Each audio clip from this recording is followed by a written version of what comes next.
Good morning. It is a dazzling day, and it's a hot one. And I keep thinking of something a friend of mine said recently. He said, "There is no such thing as a bad, short speech." And that's what you're going to get today, because I can't compete with the Virginia temperature. I don't know why Thomas Jefferson chose to live here. He could have lived in Maine or Canada or somewhere where it's nice and cool, but he chose to live here for various reasons, and mainly because he loved it. He loved this land. And this is what happened last year. My wife and I were in London on the 11th of September, and we were having lunch. She went to the ladies' room, and while she was gone, I heard somebody saying to the waitress, "You know," she said, "a plane crashed into the World Trade Center." And I said to myself, here they go talking about science fiction again. Can't they talk about real life? A plane crashed into the World Trade Center. And then as the minutes wore by, we found out this was true. 2 planes had crashed into the World Trade Center. And then my wife and I decided we had a few more days left in Europe, but we wanted to get back to New York. Now, when I look back on why we wanted to get back to New York, it can be traced to one thing, and that is love. We realize we love this place that we lived in, New York City, and we wanted to get back. And it's a very strange thing because, you know, in New York, we're very cool. We walk through the streets, you know, we're friendly, all right, but we're very cool. And it can be rough when you ride in the subways and the buses, and people can be abrupt and sometimes rude. But generally, when you live in New York, you love it the way Jefferson loved this house. We wanted to get back, and we had this yearning for New York. This love. That's all you can call it. And it took us 5 days because all the flights were suspended into all American airports. And we finally got back. We took our bags home, and we went downtown to the Ground Zero area.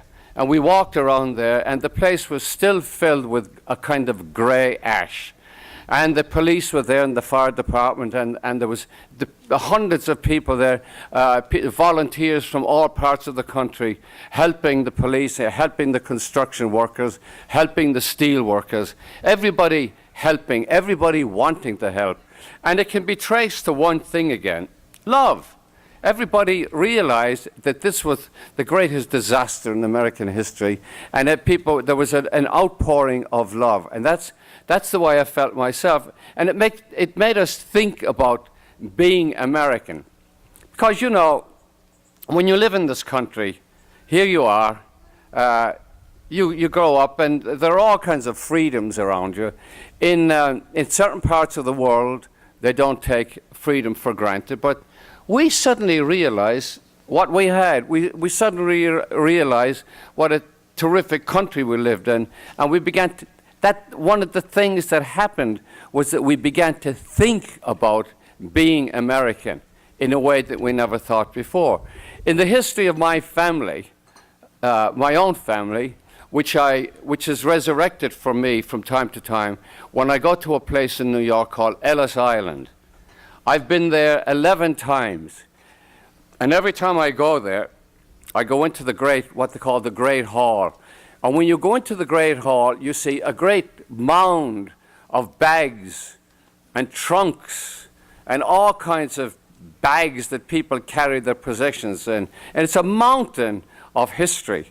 Then you go around Ellis Island, and you see things that people left. You see prayer books and rosary beads and clothing of all kinds, shoes, baby shoes, all kinds of what they call artifacts, testifying to the kind of immigration that we've experienced. 100 years ago, in 1902, I think my own grandfather came through Ellis Island, but he never stayed, and he never became a citizen because he was engaged in other work, getting guns for the Irish Republican Army and having them sent back. And he He never stayed long enough to think of becoming a citizen. My father came to America because he had to leave Ireland because he was engaged in some also rebellious activity. He never became a citizen, nor did my mother. My mother said, "Oh no, I won't become a citizen. After all the Irish suffered for 800 years, I'm not going to betray them by becoming an American citizen." Well, I'm an American citizen because nobody asked me where I wanted to be born. So I was born in Brooklyn. And then at the age of 4, as Tom told you, I went back to Ireland. And the dream that we had, my brother Malachy and I, the dream that we had, because he was born in Brooklyn too, the dream that we had was to come back to America eventually. And we used to talk about it when we were little kids in Limerick, about going to America. And it wasn't easy in those days because we simply didn't have the money. We barely had enough money for milk or a loaf of bread, but someday it would happen. And the image in our minds was the skyline of New York City, the skyline of Manhattan. It was embedded in our minds because once in a while we would go to the movies and we see that skyline, and it was all very glamorous. It was going to be wonderful when we got back to New York. We'd walk the streets of New York and I'd dance up and down like Fred Astaire or Gene Kelly. It would be wonderful, and I'd get rich in no time whatsoever.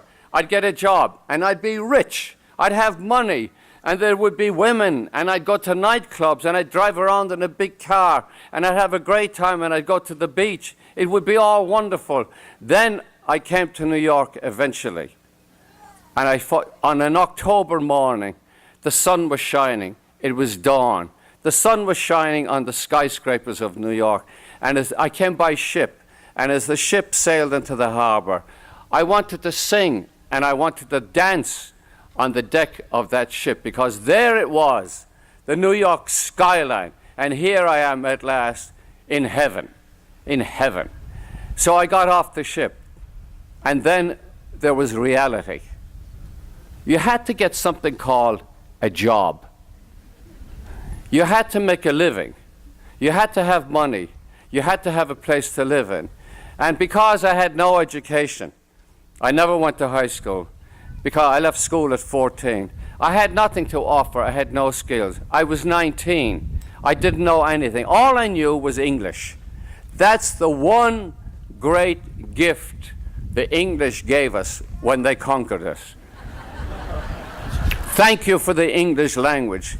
Because in New York then, I met people from all over the world. I worked in a hotel where all the waiters were from Greece. And all the people working in the kitchen were from Puerto Rico, and they all spoke Spanish. So I was meeting all kinds of people, and I admired them because they struggled so much for themselves and their families. They worked so hard. And not only did they work hard day and night in the kitchens and factories of New York, they had to learn English. And I've been in Italy for the last 3 months, and I tried to learn Italian. I can't. They talk too fast. But I tried. I want to go back to Italy someday, and I want to be able to speak Italian.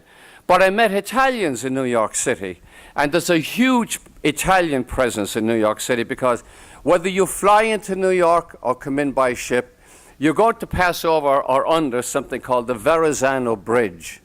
And you're coming into a place which is named after an Italian explorer.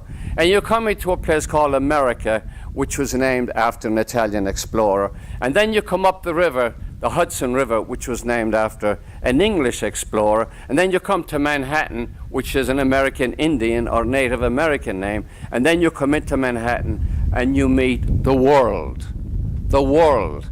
In one borough of New York, out in Queens, the public schools have to deal with 120 different languages, all the way from Afghanistan to Zimbabwe. So this is the melting pot. This is New York, and it extends all the way here to Virginia, to you.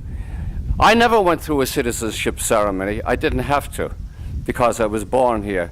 But I think if I'd sat in one of these seats, I would have been as excited as I know you are today. And one of the sweetest things I noticed on the program today was the presence of 9 children who are going to receive certificates of citizenship. That's the future. You're the future, because when you think of it, it isn't the unity, it's the diversity of this country that makes it so strong. When I think of the people sitting here and the kind of food they cook at home, I don't know what they eat in Afghanistan.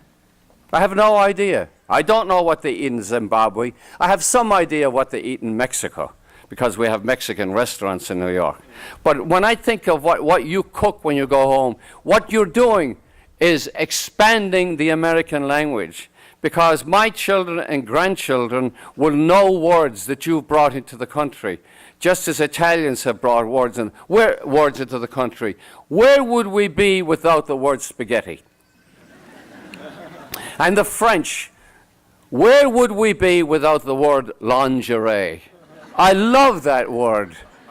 It's the most beautiful word that we ever borrowed from the French. Lingerie. I could say it all day.